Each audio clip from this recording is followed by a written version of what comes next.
बिस्मिल्लाहिर्रहमानिर्रहीम। आज हम स्टार्ट करेंगे प्रोडक्शन पॉसिबिलिटी कर्व। तो प्रोडक्शन पॉसिबिलिटी कर्व के लिए आपको पता होना चाहिए इसके 3 बेसिक कॉन्सेप्ट। ठीक है, पहला है स्कार्सिटी, चॉइस और अपॉर्चुनिटी कॉस्ट। जैसा कि हमने पिछली वीडियो में हमने स्कार्सिटी, चॉइस और अपॉर्चुनिटी के बारे में पढ़ा था, तो अब हम जो है मज़ीद इसके ऊपर बात करेंगे। तो बेसिक कॉन्सेप्ट ये है पीपीसी कर्व का कि आप जो है ना, जो किसी भी मुल्क में जब भी कोई चीज़ हम बनाएंगे, एक तो स्कार्सिटी का ऑप्शन मसला आएगा, फिर चॉइस का आएगा और अपॉर्चुनिटी कॉस्ट का प्रॉब्लम आएगा। ठीक है, तो जी हाँ, पॉसिबल पीपीसी कर्व है क्या? पीपीसी कर्व ये होता है कि possible combination of goods and services. ठीक है, एक मुल्क में जो है वो एक स्पेसिफिक टाइम होता है, उसके अंदर कम्बिनेशन हम चीज़ों का और सर्विसेज का कितना पैदा कर सकते हैं। उसके बाद ऑल रिसोर्सेज, इसमें शामिल होते हैं लेबर, लैंड एंड कैपिटल। और इसकी अगली बात जो ये है कि फुल एंड एफिशिएंटली एम्प्लॉयड, और जो है यहाँ पे अनएम्प्लॉयमेंट नहीं है, एफिशिएंटली एम्प्लॉयड किया हुआ है इन ऑल रिसोर्सेज को। अच्छा जी, अजम्पशंस आ जाएंगे, अजम्पशन मफरूज़े। तो हम इसके अजम्पशन देखेंगे। फुल एम्प्लॉयमेंट, ठीक है, कि जो हमारी इकोनॉमी है वहाँ पे फुल एम्प्लॉयमेंट है जब हमने पीपीसी कर्व का पढ़ना है। Full production capacity, full efficiency. Full production capacity ये है कि जो भी फर्म जो है ये अब जो कोई कारोबार कर रही है तो वो उसके लिए अपने तमाम रिसोर्स जो हैं वो इस्तेमाल कर रही है। Amount of resource available is fixed. अब जो अमाउंट रिसोर्स हैं वो फिक्स्ड हैं, ठीक है, उसमें कोई चेंज नहीं है। ये मफरूज़े हैं, ये अजम्पशंस हैं।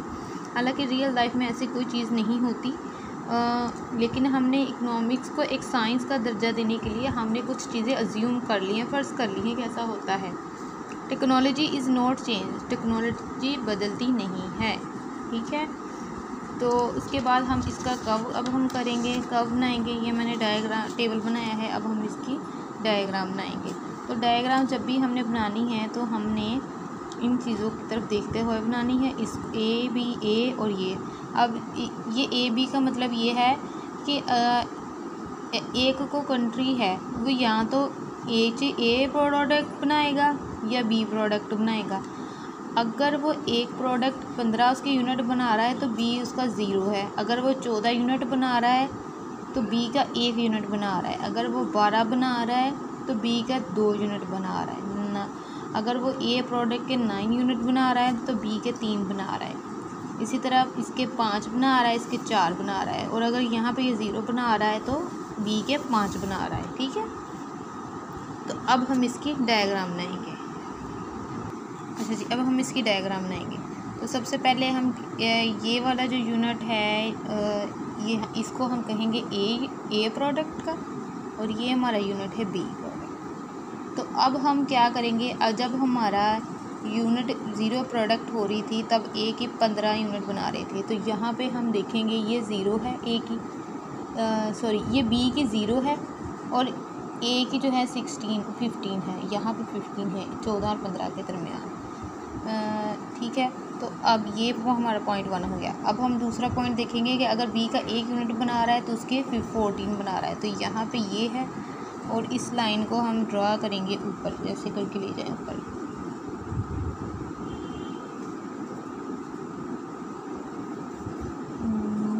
ये यूनिट बन गया हमारा।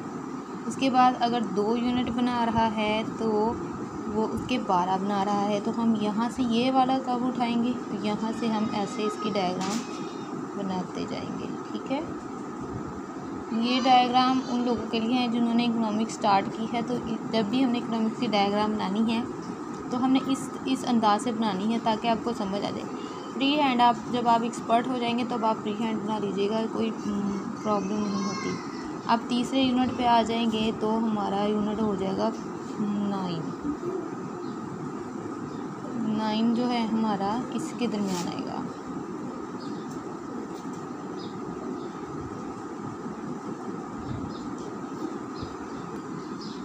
अच्छा जी, अब हमारा है 4 यूनिट की बारी आ गई है, तो उसके लिए हो रहा है 5।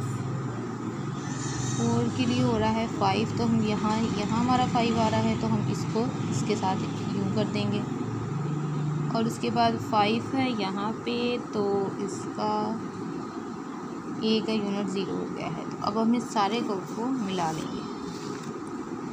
यहाँ से ये देखें, ये ऐसे करके मिलाएंगे हम इसको यहाँ से।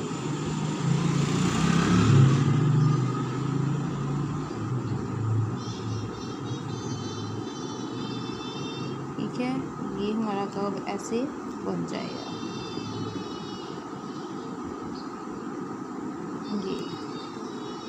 ये चूँकि मैं फ्री हैंड बना रही हूँ, तो इस वजह से स्केल की वजह से यहाँ से थोड़ी सी गड़बड़ हो गई है, उसके लिए ये ठीक है। ये हमारा पीपीसी कर्व बन गया ऐसे।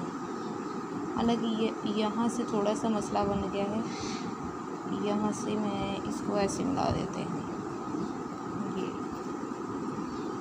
अच्छा, ये तो ये हमारा पीपीसी कर्व बन गया है। ठीक है, ये मैंने टेबल के हिसाब से, जब आप इसको स्केल के हिसाब से बनाएंगे तो वो फिर यहाँ से पॉइंट सही हो जाएंगे। अगर हम इसको फ्री हैंड बनाते हैं तो वो ऐसे करके और इसको सीधा सीधा ऐसे बना लें, ये हमारी फ्री हैंड बन जाएगी। एक्स वाई और ये वाई, और ये हमारा पीपीसी कर्व बन गया। अब इस पॉइंट के ऊपर जो है, ये वाले पॉइंट्स के ऊपर हमारे कम्बिनेशन बन रही है, ये पॉसिबल कम्बिनेशन है। ठीक है, लेकिन अगर इस पॉइंट के अलावा यहाँ पे अगर कोई कम्बिनेशन बनता है इस पॉइंट पे, ठीक है, अगर हम इस पॉइंट से बाहर आ जाते हैं तो वो अनअटेनेबल होगा। ठीक है, क्या हो जाएगा? अनअटेनेबल